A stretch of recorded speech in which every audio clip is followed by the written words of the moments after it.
অবৈধ যত সম্পর্ক আছে, হারাম সম্পর্ক, নবীজি এটাকে বলছে জিনা, জিনা, জিনা, ব্যভিচার, ব্যভিচার, ব্যভিচার। আল্লাহ নবী বলছে চোখেরও জিনা হয়, হাতেরও জিনা হয়, কানেরও জিনা হয়, দিলেরও জিনা হয়, এরপরে লজ্জাস্থানেরও জিনা। হাতেরটা যেটা এটাও জেনা, চোখেরটা যেটা এটাও জেনা, কথার যেটা এটাও জেনা, তারপরে পায়ের যেটা এটাও জেনা, লজ্জাস্থানের যেটা এটাও জেনা। নবীজি তো শুধু লজ্জাস্থান দ্বারা অপকর্ম করলে সেটাকে জেনা বলে, আর হাত দ্বারা ছুঁয়ে দিলে, মুখ দ্বারা কথা বললে, রাস্তায় পার্কে বিনোদন কেন্দ্রে অবকাশ যাপনে ঘন্টার পর ঘন্টা কপ মারলে এটা জেনা না, এটা রিলেশন। শুদ্ধ মানে শুদ্ধ মানে রিলেশন, জিনা বলেন। এটা কি? ব্যভিচার। এটা হাতের ব্যভিচার, ওটা চোখের ব্যভিচার, ওটা কানের ব্যভিচার, ওটা দিলের ব্যভিচার, ওটা পায়ের ব্যভিচার, এটা লজ্জাস্থানের ব্যভিচার। সব জিনা আইন, জিনা লিসান, জিনা কলব, জিনা নিয়াত, জিনা রিজিক, জিনা ফরজ, লজ্জাস্থানের। এই সবগুলো হাদিসের শব্দ, আর বানায় আরবি বলবেন, এগুলো হাদিসের শব্দ। অতএব অতএব নারী পুরুষের অবৈধ যত সম্পর্ক, এরা কখনোই ওরা এই প্রেম, ভালোবাসা, মহব্বত, প্রেম, আল্লাহর কসম, স্বামী স্ত্রীর বিবাহ বহির্ভূত অন্য সম্পর্ককে প্রেম বলা যাবে না, জেনা বলতে হবে। জেনা এটা ব্যভিচার, এটা ব্যভিচার, এটা জেনা। আপনি যদি বলেন বর্তমান আধুনিকতার সাথে এটা মানানসই না, তা আমরা আধুনিকতা আমরা মানান, আমি এটা মানি না। আমার শাস্ত্রের মালিক যেটা বলছে, আমার আল্লাহর বন্ধু আমার রাসূল সাল্লাল্লাহু আলাইহি ওয়াসাল্লাম যেটা বলছে, এটাই ছিল আধুনিক, এটাই সত্য, এটাই বাস্তব, এটাই যৌক্তিক, এটাই মানবতার সপক্ষে, এটাই এটাই একমাত্র কামিয়াবি। এর মধ্যে সফল, এর মধ্যে সফল। নারীকে ইজ্জত দিতে গিয়ে, নারীর অধিকার প্রতিষ্ঠিত করতে গিয়ে, নারীর সেবাকে, নারীর ব্যভিচারকে ভদ্রচিত স্বীকৃতি দেওয়ার জন্য উঠে পড়ে লাগছে যারা, এরা নারী নামের কলঙ্ক ছাড়া আর কিছু হতে পারে না।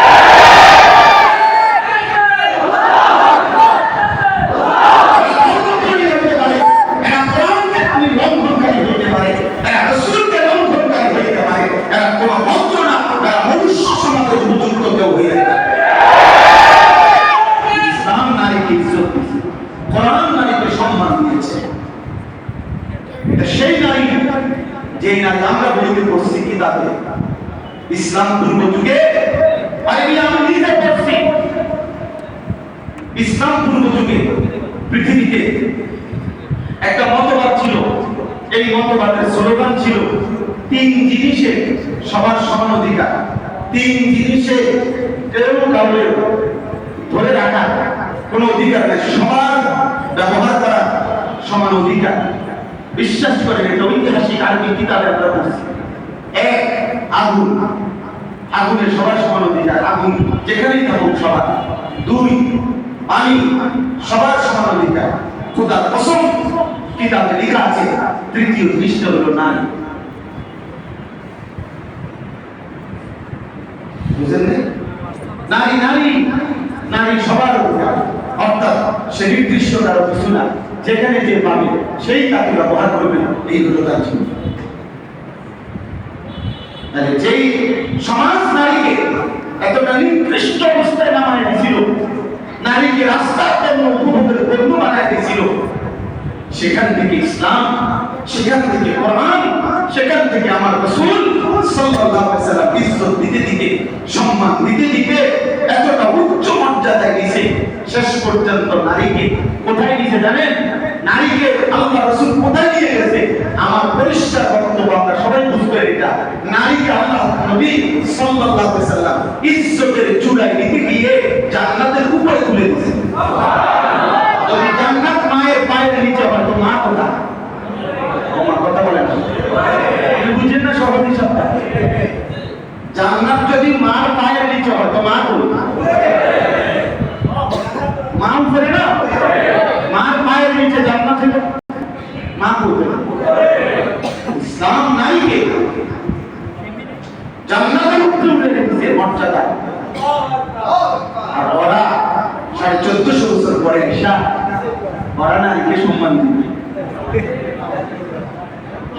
আমার দিদি কয়েকবার বলছে আমার এই কথাটা, হাসতে হাসতে বলে এই বেটিটি আমাদের জিজ্ঞেস কি আমার মর্যাদার দরকার আছে।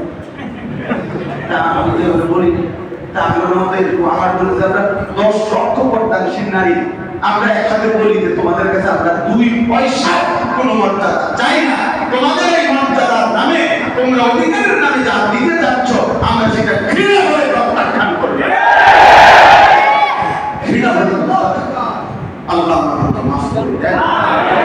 কোনভাবে ইনশাআল্লাহ এই জমিন আমার বাংলাদেশ ইঞ্চিতে বড় মাইলে ছোট হইতে পারে, কলিজায় মোমের বড় ইনশাআল্লাহ।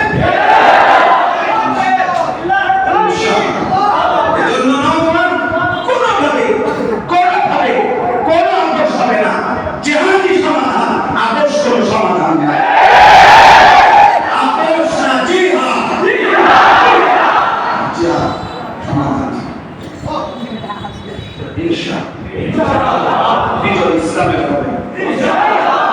শনিবার দিন 10 মে ফজরের নামাজের পরে সালায়া এই শেষ ফজরের সালাত ফিরায়া নারে তাকবীর আল্লাহু আকবার স্লোগান দিয়ে সেনাবাহিনী পাকিস্তানের যখন চূড়ান্ত হামলা করছে ইন্ডিয়ার দিকে 3 ঘন্টার ব্যবধানে আমেরিকার গুলামিয়া ফোন দিয়েছে ইন্ডিয়া। 3 ঘন্টা লাগছে না, ফোন দিয়ে বলছে থাইমা দাও পাল্টা না। ইন্ডিয়ার পারে বলছে নামো আচ্ছা থাইমা দাও পাল্টা না পাল্টা না থামো।